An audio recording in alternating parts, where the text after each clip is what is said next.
Tariffs. So yesterday, Trump paused tariffs for 90 days, a 90-day pause on most tariffs for most countries, and he's only going to be charging them 10% because they came to the table. They kept the same head. This is what they're communicating. They kept the same head. They did not exact tariffs against the United States of America. They didn't implement it even if they talked about it.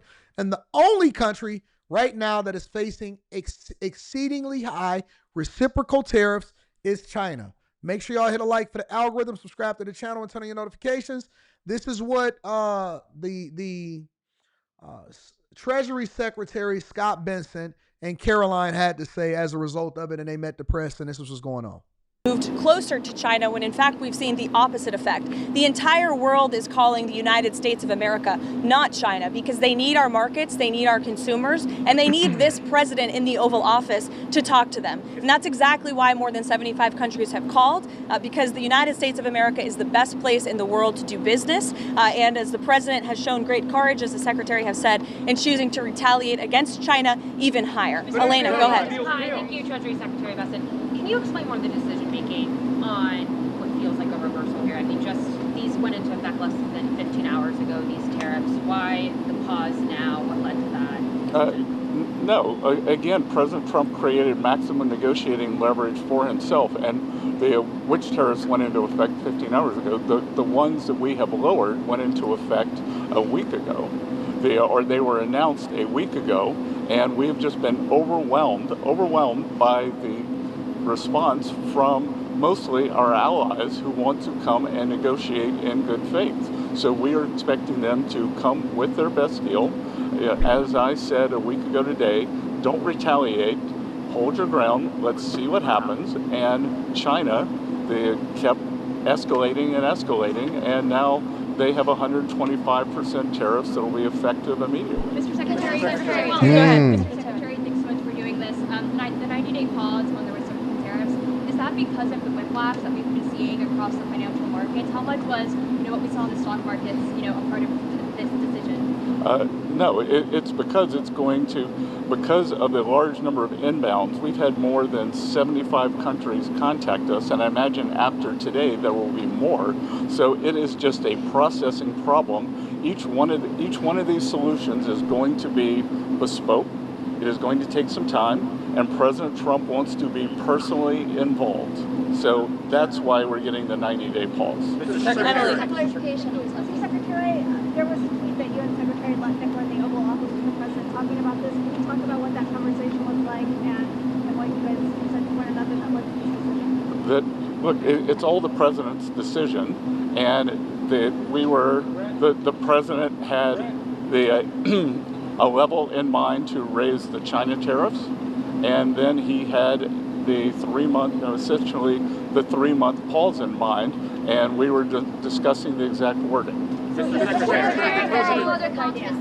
Sorry? Of course. It's the president's decision. It's the president's decision. It was the president's decision to wait until today. And again, as I've said in the past, no one creates leverage for himself like President Trump. Mr. Secretary. And it is leverage. Because when you have a bunch of people from a bunch of different countries trying to fly over to the United States of America to solve for the inherent issue that all of us identified it as an issue.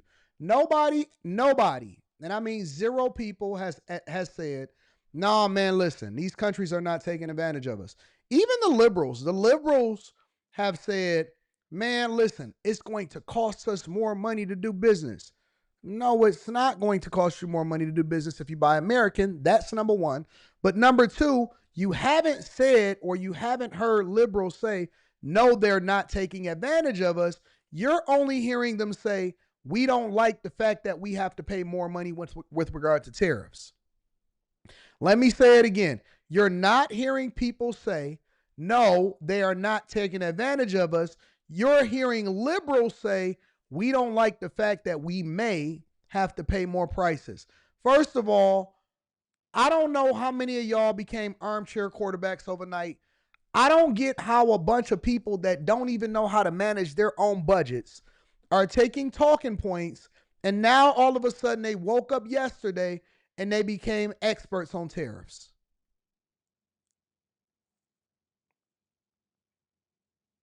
How did everybody wake up yesterday, still haven't figured out how to balance their own budgets, but that they woke up yesterday and all of a sudden they became experts on tariffs? They understand international economics, international finance.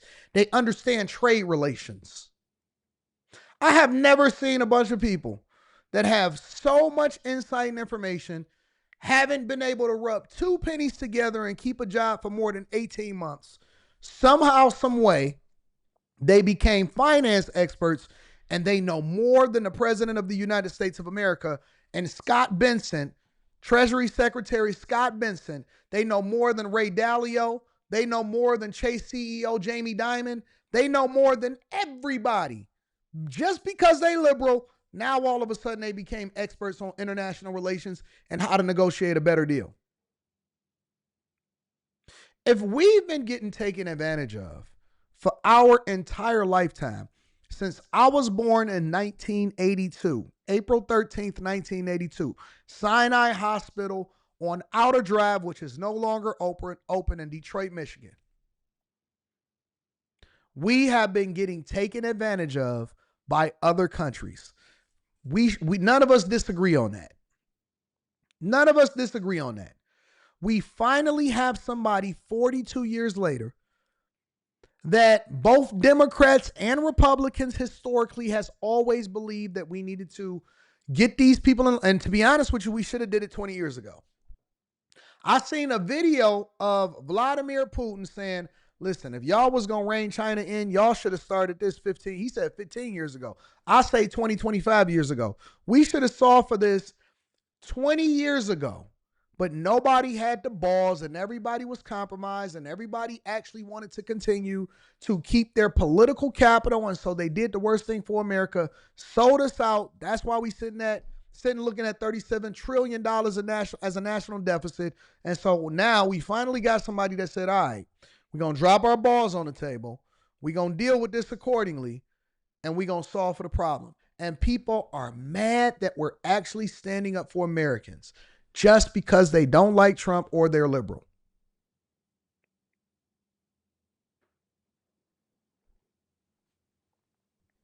Shelby, go ahead. Mr. Secretary, what does the president want to see by this, I think it's July 9th deadline to keep things paused? Is it just trade barriers coming down or is it more than that these are trade negotiations, but if countries want to come and offer other things, I talked about yesterday that we are thinking about a big LNG project in Alaska that South Korea, Japan, Taiwan are. Somebody say you're talking like Trump wasn't the 45th POTUS man. Stop playing. Yeah, but he didn't have all three branches of government behind him in order to get legislation passed, in order to make sure that we had a comprehensive budget. And if you notice and if you recognize, Trump started putting tariffs on these people in his first term. Trump started putting tariffs on other countries, including China, in his first term that Biden left in place. I'm not sure if you're familiar with what happened in 2017, 2016, 2018. Do you remember? Did you vote? Are you familiar with what happened? We had record low inflation. We had jobs that was booming. We had an economy that was running. And it was booming, and we was right on our way to get it done. Interested in financing and taking a substantial portion of the offtake, but again, in essence, that is trade because it will decrease the trade deficit that we have with those countries. So I wonder why a lot of these black people that come for me, why won't they move to South Africa where China controls it? How come the people that go and visit the bush and they go to all of these different cities, they go to Johannesburg and they go to all of these different cities that's controlled by the Chinese, that controls y'all infrastructure, controls the loans, has corrupt leaders, controls y'all mineral rights, and it's absolutely controlling everything as far as that's happening. How come y'all don't complain about how they control in other countries, but y'all complaining about what we doing over here in America? Mr. Raquel, go ahead. Secretary, a clarification on the pause. What happened to those countries who just had 10% baseline tariffs, like Brazil and others? Are they still going to have this 90-day pause? Because you were saying that there will be a tariff of 10% for others. So what happened to those who just had a 10%? Yeah, that's going to remain. Mr. Secretary. And do you call this an embargo to China? Pardon? You call this an embargo to China, a trade embargo? Well, I'm not sure what you mean by the word embargo. 125% tariffs, like on those, and then impose 84%. Isn't this an embargo? Well, it's not. It's China's decision that we have the deficit with them. They sell us almost 5 times what we sell them. So again, I think it's an own goal by China. Mr. Secretary, Meredith. Mr. Secretary, with this, does this signal that you're confident that you're going to be able to strike? Varnell, is it necessary to name call me? We're going to let you rock, though. Do not time out Varnell. As long as they don't do any personal attacks against the families. This is more of a family show, but not today, apparently. Don't time out Varnell. Don't time out anybody that has any kind of insults against me. Let him get it off. He don't even have a profile picture, so we're not worried about him, all right? We know that he a little dusty, foaming at the mouth. Let him rock. Don't time out the people that have a difference of opinion. Let them rock. We support people having a difference of opinion in here. Satisfactory deal with all these 75 nations that have approached you? It signals that President Trump cares about trade and that we want to negotiate in good faith. And as I said, each one of these is going to be a separate, bespoke negotiation. So we are confident that having seen the other side of where this could go, and it was like I said last week, the market didn't understand.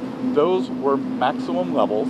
The countries can think about those levels as they come to us to bring down their tariffs, their non-tariff trade barriers. We're going to discuss currency manipulation, subsidy of labor and industry. Secretary, as far as you, will the pause also apply to the sectoral tariffs that the president has announced, pharma, lumber, anything else?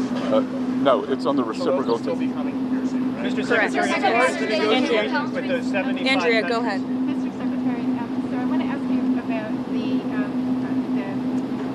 what you're doing here. So the market is reacting crazily, right? I haven't seen it. Do you think that this move is going to sort of change and calm down the market reaction? What? Do you think the markets have tanked, right? You know, there's been a lot of volatility in the market, not just in terms of stock markets, but also in terms of bonds. So will this move in your mind, do you anticipate that this is going to calm the markets down? Well, I think what we've seen, I think the willingness by more than 75 countries to come and negotiate, I think now the market understands that everything they saw last Wednesday was a ceiling, and now we have a 10% temporary floor. And I think the market, my 35 years in the market, I always wanted certainty, so I think we've got more certainty. But Mr. Secretary, Maggie, go ahead. Mr. Secretary, why do people assume this is the last word? The president began this morning saying, be cool. 5 hours later, he announces a new policy. Why will investors in the market assume that this is it?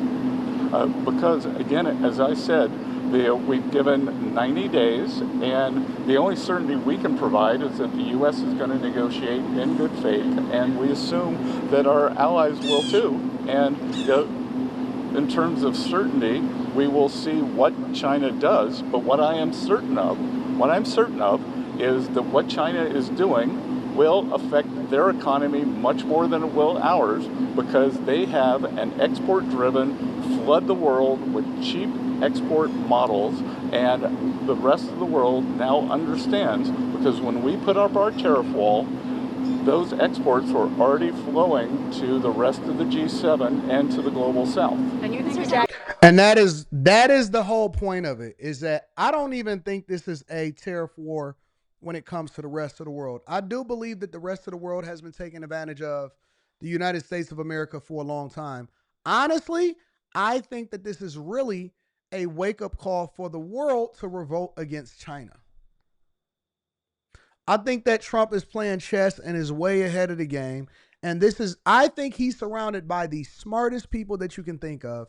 And he understands China's economy way better than any of us. And Scott Benson is practically a genius, right? Especially when it comes to finance.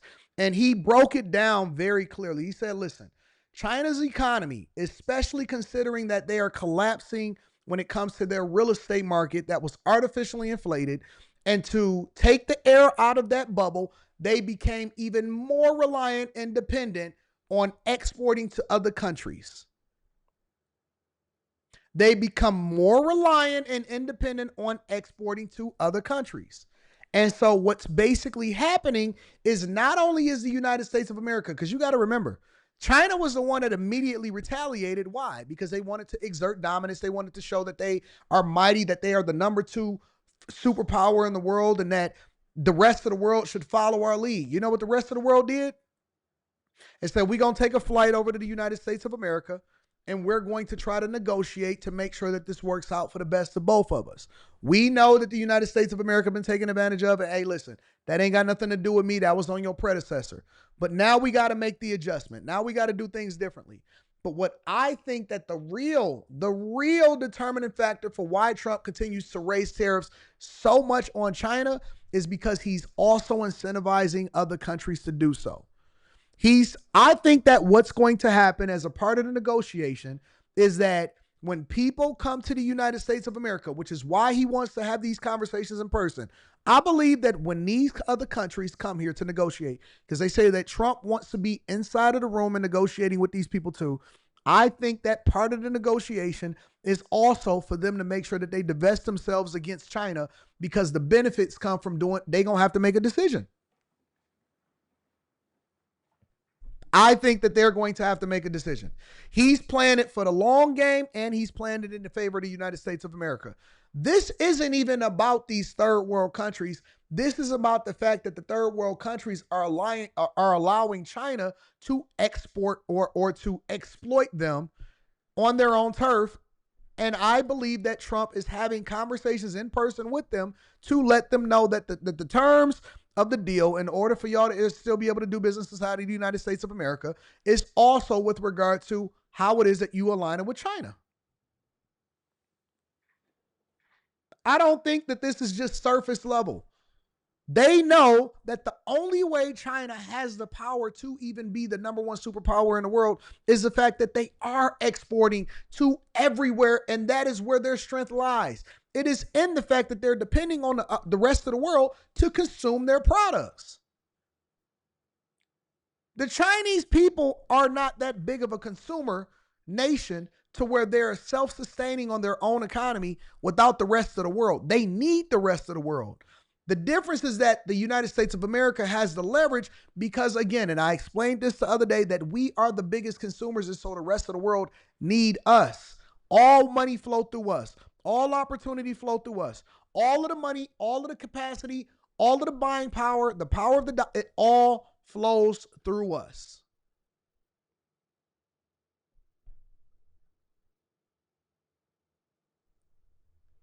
So if you got to come to us, we also want to leverage you against the people that you're doing business with. I do it all the time. Absolutely. Oh, I'm transparent. I don't mind. I'll tell you exactly what happens. I do it all the time. All the time. I see people and I see how they move. And I might see somebody mess with somebody that I don't necessarily care for. And so I'm not going to go directly to them and attack them. I'm going to be like, when some people come over and they say, Anton, look, hey, man, can we do business, whatever? I'm going to say, tariff. Oh, man, why you tariffing me? Because, man, you taking my proprietary technology and the insight that I'm giving you and the fame and the visibility that I'm giving you, and you're using it for somebody else's benefit that I don't think they're doing the right thing. I'm not going to say because I don't care for them or, they're my adversary. I'm going to say, I can't mess with you because you messing with the ops. And you know what? I feel you. I ain't even know. I ain't got time for them anyway. I'm not about to listen, I don't have to directly deal with you, I'm going to indirectly crush you. Hey, man, this is where all of the money is over here. You see what we doing? You seeing how it's shaking? Yeah. Let's get it. Let's get this money. I'm not going to directly say to you, hey, man, don't mess with them. I'm just not going to call you. You know why I'm not calling you. You know why I'm not kicking it with you. You know why we don't get money together no more. I hope they paying you a nice check.